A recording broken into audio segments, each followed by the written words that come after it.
بالله من الشيطان الرجيم بسم الله الرحمن الرحيم قل أعوذ برب الناس ملك الناس إله الناس من شر الوسواس الخناس الذي يوسوس في صدور الناس من الجنة والناس.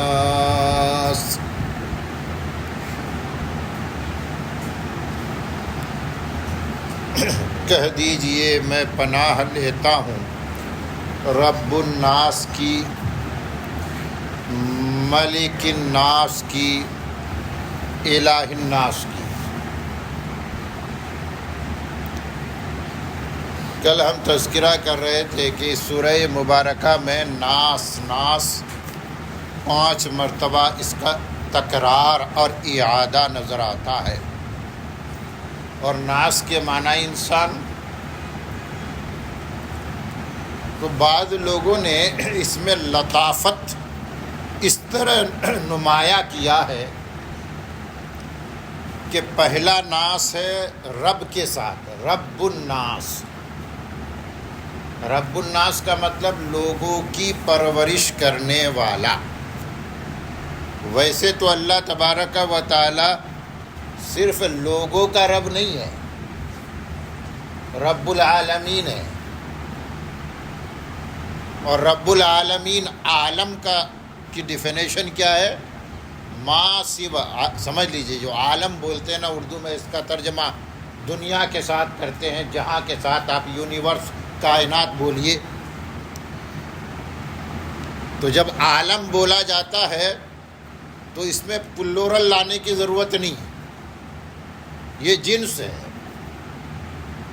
لیکن پھر بھی عالمین جمع استعمال کیا جاتا پلورل، اس میں تاکید لانے کے لیے. اب رب العالمین کا مطلب کیا ہوا؟ تمام جہانوں، تمام دنیاؤں کا رب ہے. حالانکہ اگر دنیا بولیں گے تو سب اس میں آ جاتا ہے نا، دنیاؤں، جہانوں، یہ بولنے کی ضرورت نہیں، لیکن تب بھی بولتے ہیں. رب العالم بولتے معنی سمجھ میں آ جاتا، لیکن پھر بھی عالمین جمع استعمال کیا جاتا ہے. میں نے کہا عالم کس کو کہتے ہیں؟ ما سوى اللہ فهو العالم.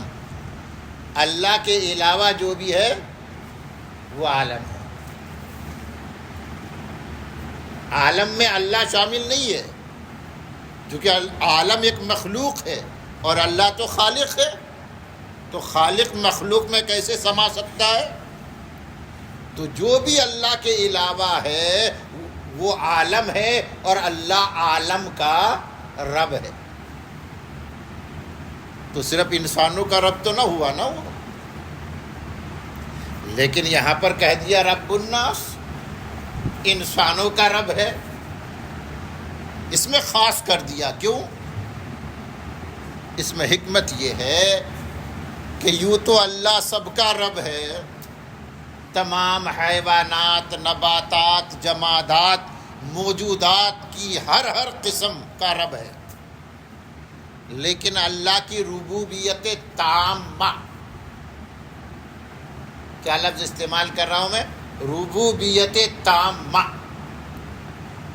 رب جس کا آپ ترجمہ انگلش میں کرتے سسٹینر، تو کمپلیٹ سسٹینر.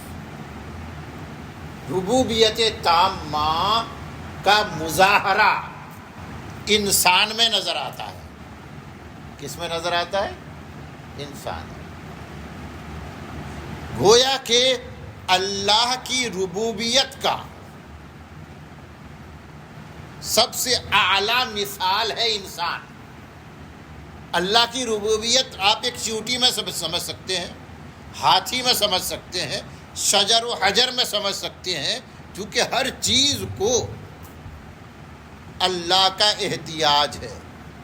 یہاں تک کہ شجر حجر پتھر بے جان چیزوں کو بھی اللہ کی ضرورت ہے، وہ اللہ کا محتاج ہے، اور وہ اپنی ضرورتوں کے سلسلے میں کس کے طرف رجوع ہوتے ہیں؟ اللہ سبحانہ و تعالی کی طرف، اور اللہ سب کی تربیت فرماتا ہے۔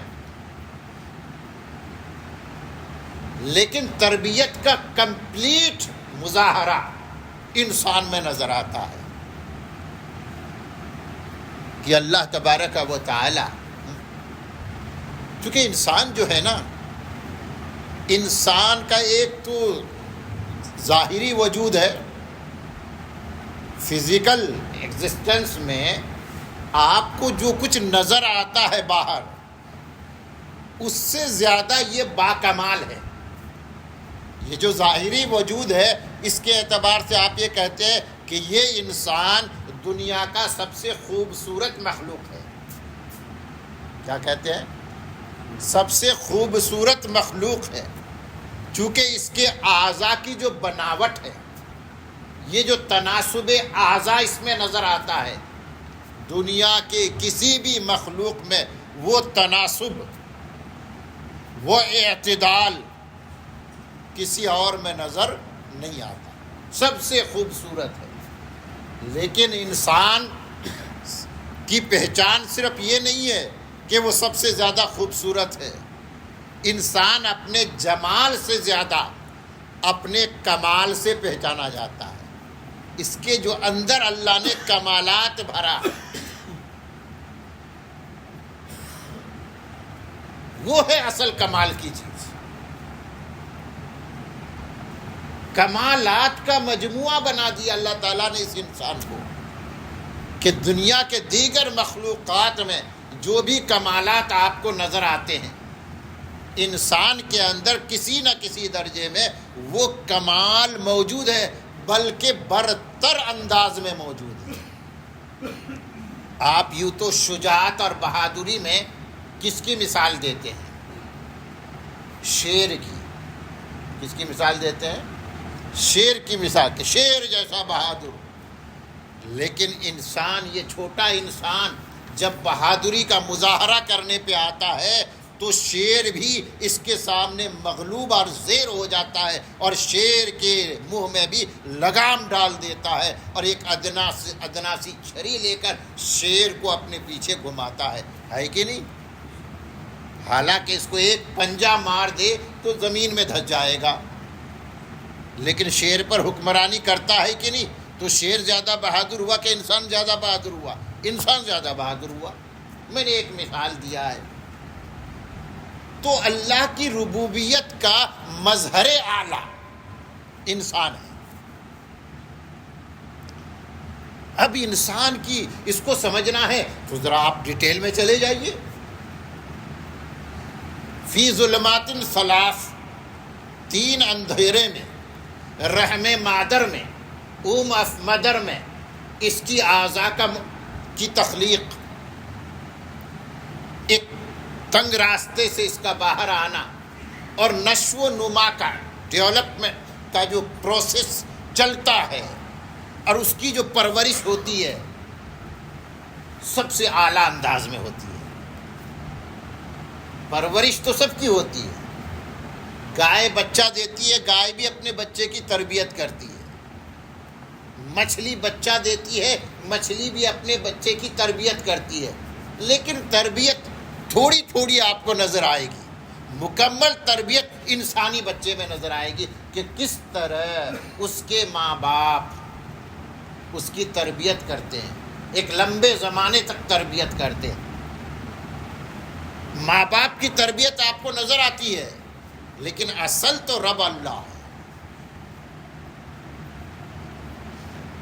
ماں باپ کے دل میں اللہ، ماں باپ کے دل میں شفقت، ماں کے دل میں ممتا اللہ نے ڈال دیا۔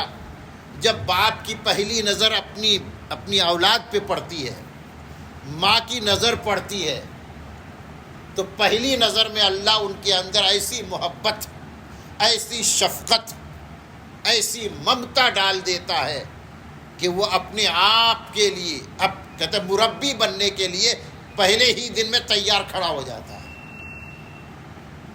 حالانکہ تربیت کرنا کوئی آسان کام ہے. تربیت کی تعریف کیا ہے وہ بھی سمجھ لیجئے. تربیت کس کو کہتے ہیں؟ جس کا ترجمہ ہم کرتے ہیں پرورش کرنا. یہ تو اس کا لغوی معنی ہوا. اصل تربیت کی کو جو ڈیفائن کیا گیا ہے اس کی ڈیفینیشن کچھ اس طرح بتائی جاتی ہے کہ تربیت کہتے ہیں کسی چیز کو اکمال الشیء حالا فحالا الی درجۃ التمام، کسی چیز کو درجہ بدرجہ گریجولی کمال کے درجے تک پہنچانا، یہ ہے تربیت. گویا کہ تربیت ایک کنٹینیو عمل ہوتا ہے. کہتے ایک وقت آپ نے کسی غریب کو دیکھا، بھوکے کو دیکھا، آپ نے اس کو کھانا کھلا دیا، یہ تربیت نہیں ہے، یہ تو مدد کرنا ہے. بیمار کو دیکھا آپ نے اس کو دوا دلا دیا، یہ تربیت نہیں ہے، یہ تو مدد کرنا ہے. تربیت کا مطلب یہ ہے کہ جس کی آپ تربیت کر رہے ہیں اس کے مفاد کے پیش نظر مسلسل کہتے کوشش کرنا کہ یہ ترقی کرتا جائے، آگے بڑھتا جائے، درجہ کمال تک پہنچے. اس لیے ماں باپ خدمت تو کوئی بھی کر دیتا ہے، 1 دن کے لیے 2 دن کے لیے، لیکن کوئی خدمت کرے ماں باپ جیسی کہ بچہ جب سے پیدا ہوا اور جب تک وہ مرتا نہیں ہے وہ ایک جیسے جذبات رکھتا ہے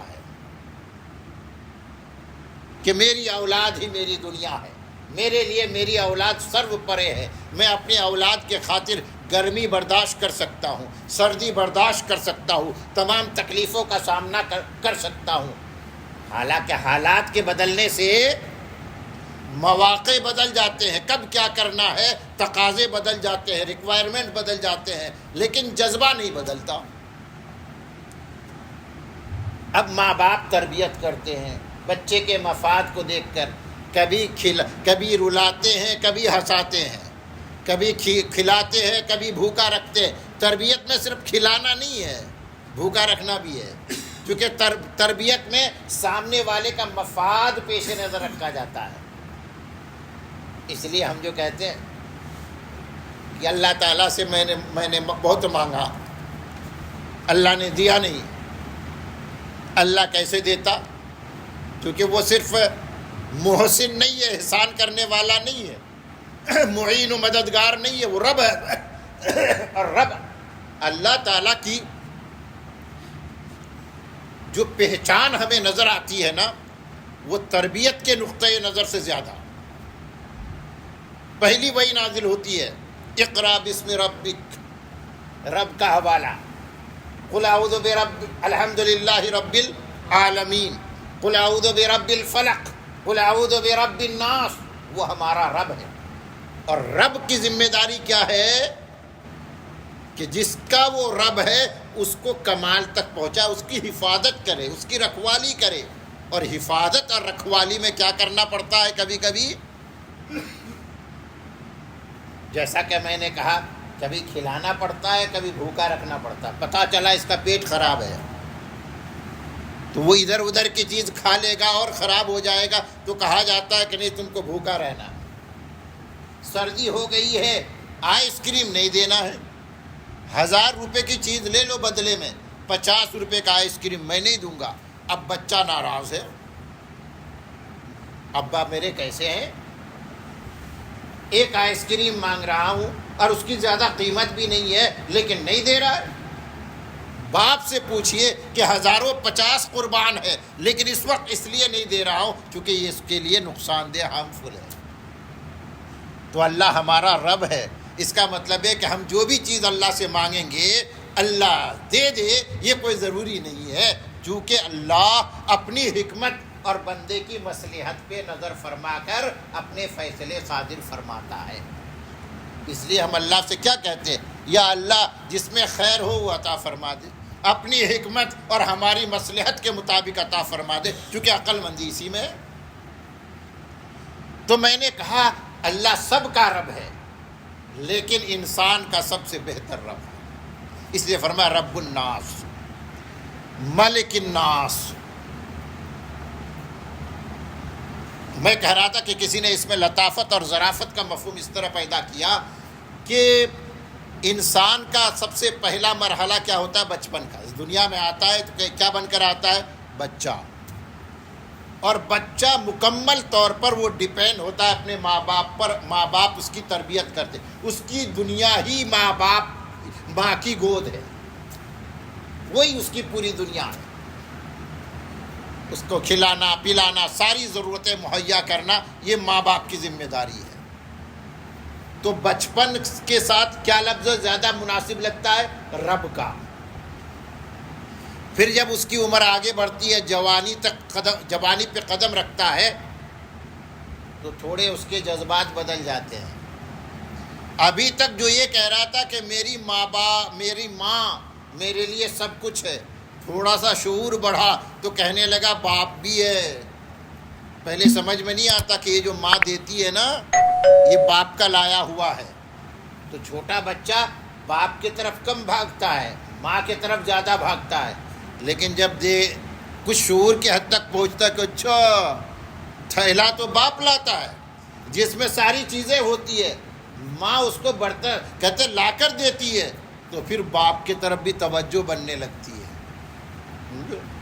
ہو گیا پھر وہ مارکیٹ جانے لگتا ہے، دیکھتے کہ اچھا باپ یہاں سے لے کے جاتا ہے، ساری چیزیں تو مارکیٹ میں ملتی ہے. تو کہتا ہے کاش میرے جیب میں بھی پیسے ہوتے، جیسے باپ خرید کے لے کے جاتا ہے میں بھی خرید کے لے کے جاؤں. تو اب اس کو کیا گمان ہوتا ہے؟ مالک ہونے کا. کیا گمان؟ جوانی کے بعد کیا سوچتا ہے؟ میں بھی مالک بنوں گا، میرا بھی گھر ہوگا، میرا بھی یہ ہوگا، میرا بھی یہ ہوگا. جوان ہونے کے بعد اب سوچنے لگتا ہے مالک بننا. تو ملک الناس، اس میں جو ناس ہے اس سے جوانی مراد ہے. کون سا آدمی مراد ہے؟ جوان. تیسرا ناس ہے الہ الناس، لوگوں کا معبود. اللہ کون ہے؟ لوگوں کا معبود ہے. کہتے یہاں ناس سے مراد بوڑھا ہے. کون سا انسان مراد ہے؟ بوڑھا. جب انسان بڑھاپے کے دہلیز پہ قدم رنجا ہوتا ہے نا، اس کا قدم پڑ گیا بڑھاپے پہ، اچانک جذبات بدلے. مسجد میں نہ آنے والا بھی اب سوچتا ہے کہ اب مجھے مسجد کا ایک کونا پکڑ لینا چاہیے.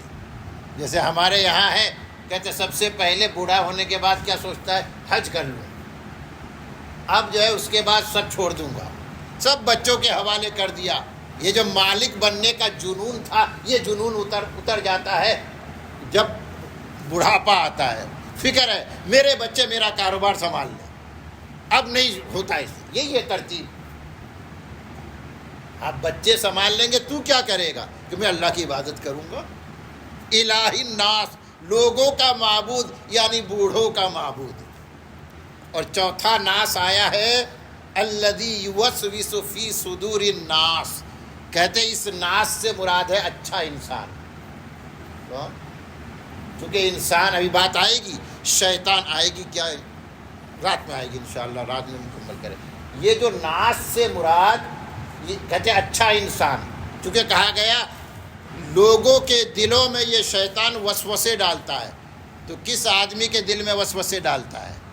جو نیک ہوتا ہے نا، نیک ہی کے دل میں وسوسے ڈالتا ہے. اس لیے وہاں پر ناس سے نیک انسان مراد ہے. اور من الجنت والناس میں یہ ناس سے بدماش انسان مراد ہے، برا انسان مراد ہے. تو بظاہر آپ دیکھیں ناس ناس ناس کا تکرار اور اعادہ نظر آتا ہے، لیکن ہر موقع پر الگ الگ معنی کے اعتبار سے اس کا استعمال ہوا ہے. ہر جگہ تقاضا الگ الگ ہے. تو یہ جو فرمایا کہ میں پناہ لیتا ہوں لوگوں کے رب کی، اللہ کی. اللہ میرا رب ہے، اللہ پناہ نہیں دے گا تو کون دے گا؟ اور ملک الناس، میں پناہ لیتا ہوں لوگوں کے مالک. ملک بادشاہ، مالک ماسٹر، یہ جو ہم اپنی زبان میں مالک کہتے ہیں. تو اصل بار بار آپ کے سامنے بات آئی، تفصیل کا موقع نہیں، کہ اللہ ہر چیز کا یہاں پر بھی مالک الناس فرمایا، جبکہ وہ سب کا مالک ہے. انسان اصل میں اگر اپنے آپ کو مالک سمجھتا ہے تو وہ بہت بڑی غلط فہمی میں مبتلا ہے۔ مسلمان عام انسان مالک بنے گا، جوانی آئی اب مالک بننے کی کوشش کرے گا، لیکن ایمان کا تقاضا یہ ہے کہ مومن مالک بننے کی کوشش نہیں کرے گا، امین۔ چونکہ مومن کیا سمجھتا ہے، میرے پاس جتنی چیزیں ہیں وہ اللہ کی امانت ہے، کیونکہ اصل مالک کون ہے؟ اللہ ہے۔ ای امانت چند روزہ نزد ما است، در حقیقت مالک ہر شے خدا است۔ فارسی میں شاعر کہتے ہیں، کیا کہتا ہے کہ یہ چیزیں بطور امانت کے چند دن کے لیے میرے پاس، حقیقت یہ ہے کہ ہر چیز کا مالک اللہ ہے۔ میری چیزوں کا مالک اللہ کیوں نہیں ہوگا جبکہ میرا ہی وہ مالک ہے؟ جب میرا مالک وہ ہے تو میری چیزوں کا مالک نہیں ہوگا۔ یہاں تو کہا گیا باپ کو اللہ نے بیٹے کو فرمایا انت و مالک لابیک۔ بیٹے سے کیا ارشاد فرمایا؟ جب وہ بات آئی نا ایک موقع پر تو بیٹے سے کیا فرمایا آپ نے؟ تو اور تیرا مال تیرے باپ کا ہے، یعنی باپ اگر چاہے بیٹے کے مال میں سے اس کی مرضی کے بغیر لے سکتا ہے۔ کیوں؟ بیٹے کا مال باپ کا مال ہے، اور بیٹے کا مال باپ کا کیوں نہیں ہوتا جب بیٹے کا مالک ہی باپ ہے؟ اور اب یہاں آگے بات بڑھ گئی کہ باپ بھی مالک نہیں، اور باپ کا مالک کون ہے؟ اللہ۔ تو اصل مالک کون؟ اللہ۔ الہ الناس، لوگوں کے معبود کی۔ آگے انشاءاللہ رات میں مکمل کیا جائے گا، رات میں سبھی حضرات تشریف رکھ کے دعا کی جائے گی انشاءاللہ۔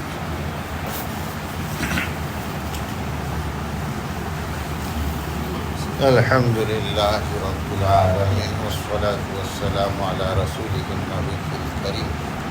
اللہم انت السلام ومنک السلام، تبارک یا ذا الجلال والاکرام۔ ربنا ظلمنا انفسنا وان لم تغفر لنا وترحمنا لنکونن من الخاسرین۔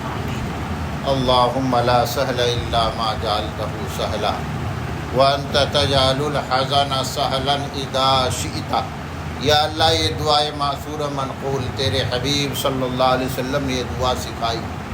یا اللہ جس میں کہا گیا کہ اگر تو کسی چیز کو، کسی عمل کو، کسی چیز کو آسان نہ بنائے تو وہ آسان نہیں ہوتا۔ لا سہل الا ما جعلتہ سہلا، آسان نہیں ہے مگر وہی جس کو اللہ تو آسان کرے۔ وانت تجعل الحزن سہلا، یا اللہ تو مشکل کو بھی آسان فرما دیتا ہے۔ یا اللہ ہمارے لیے آسانیاں پیدا فرما، آسانیاں مہیا فرما۔ یا اللہ یا اللہ زندگی میں بارہا یہ موقع آتے ہیں جب ہمیں لگتا ہے کہ ہمارا معاملہ مشکل بن گیا ہے، تنگی پیدا ہو گئی ہے۔ یا اللہ ایسے موقع پر ہم آپ سے آسانی کی درخواست کرتے ہیں۔ یا اللہ ہمارے لیے ہر مشکل کو آسان فرما دے، ہر مشکل کو آسان فرما دے، ہر مشکل کو آسان فرما دے۔ اس پروگرام کو بھی ہمارے لیے آسان فرما دے، عافیت کے ساتھ یا اللہ خاتمہ بالخیر فرما دے۔ یا اللہ یہ جو قرآنی نسبت ہے اس نسبت کو قبول فرما لے۔ یا اللہ سب کے لیے اس نسبت کو قبول فرما لے۔ یا اللہ جنہوں نے خدمت قرآن میں حصہ لیا ہے چاہے کسی بھی درجے میں ہو، یا اللہ ان کے خدمات کو قبول فرما لے۔ یا اللہ اجر جزیل کا مستحق بنا دے۔ یا اللہ ہم سبوں کو جسمانی صحت بھی عطا فرما، ایمانی قوت بھی عطا فرما، اچھا انسان بھی بنا۔ یا اللہ مکمل مومن بھی بنا، یقین کامل کی دولت عطا فرما۔ یا اللہ بے شک تو ہی ہمارا رب ہے۔ یا اللہ ہماری تمام ضرورتیں تو ہی پورا فرماتا ہے۔ یا اللہ اپنی حکمت ہماری مصلحت کے مطابق ہماری تمام ضرورتیں پوری فرما دے، غیب سے اس کا انتظام فرما دے۔ آمین یا رب العالمین۔ سبحان ربک رب العزت عما یصفون وسلام علی المرسلین والحمد للہ رب العالمین۔